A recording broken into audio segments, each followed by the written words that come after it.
어제 이동관 특보는 아들의 학폭 은폐 의혹에 대해서 해명하면서 자신의 압력은 없었다라고 밝혔습니다. 하지만 검증이 되면 될수록 방통위 지명까지 갈 것도 아니라 현재 맡고 있는 언론 특보에서도 해임되어야 마땅하다는 생각이 더 많이 드는데요. 무려 8페이지에 걸치는 이 논란에 대한 입장문이라는 걸 냈습니다. 근데 첫 페이지에 보시면 학생들에게 정신적, 실질적 피해로 이어지고 있다는 점이 가장 우려스럽다라고 말씀하셨던데 아이들에게 가장 큰 가해를 가하고 있는 사람은 이동관 본인입니다. 방통위 지명도 되지 않았습니다. 그럼에도 불구하고 학폭 논란이 이어지는 이유는 본인이 입장을 밝히고 있지 않기 때문입니다. 대통령이 지명을 하지도 않았지만 아이들에 대한 피해가 너무 커지고 있으니 나는 어떤 자리가 요청이 된다 하더라도 응하지 않겠다라고 답하면 간단하게 해결될 일인데 그런 이야기는 한 줄도 적혀 있지 않습니다. 그래서 꼼꼼히 살펴봤는데요. 그 가운데 좀 이상한 대목을 하나 발견했습니다. 학폭위를 열지 않은 것은 이동관의 압력 때문이었다라는 주장에 대해서 팩트는 그게 아니다 라면서 이런 얘기가 있는데요. 학교폭력 사안 대응 기본 지침에 따르면 가해 학생이 즉시 잘못을 인정해서 피해 학생에게 화해를 요청하고 피해 학생이 화해에 응하는 경우에는 담임교사가 자체 해결할 수 있는 사안으로 규정한다.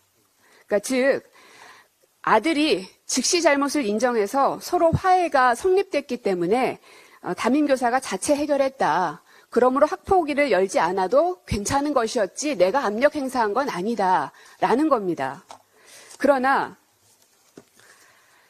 그 당시 서울시 교육청에서 특별감사를 실시했는데요. 그 내용을 보면 좀 이상한 대목이 하나 있습니다. 이동관 특보가 얘기하고 있는 그 기본 지침이라는 것, 그게 이제 이 가이드라인에 해당되는 건데요. 교육청은 이렇게 해석합니다. 위 학교폭력 사건의 경우는 1학년 때 가해 학생으로부터의 학교폭력으로 인해 힘든 상황에 처한 피해 학생들이 고민 끝에 상담을 신청하게 된 사항이다. 즉 1학년 때 사건은 있었고 신고는 2학년 때 있었습니다. 그러므로 위 가이드북에서 제시한 즉시 잘못을 인정해서 피해 학생에게 화해를 요청한 사항, 거기에 해당하지 않는다는 겁니다.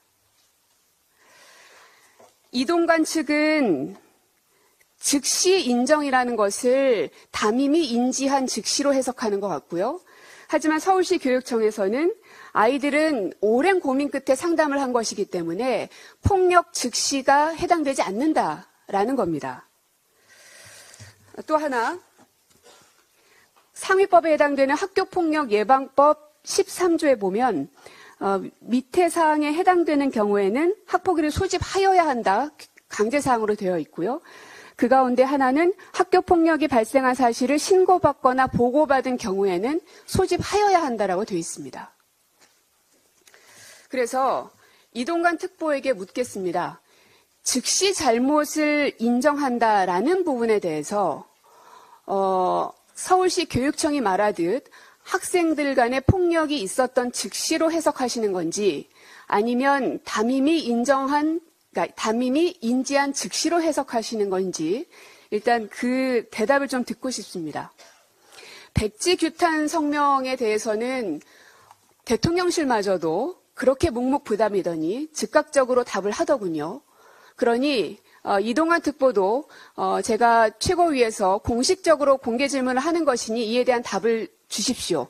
왜냐하면 이것 말고도 거기에 이어지는 또 하나의 의혹이 있기 때문입니다. 이동관 특보의 답을 듣고 계속해서 의혹 제기하겠습니다.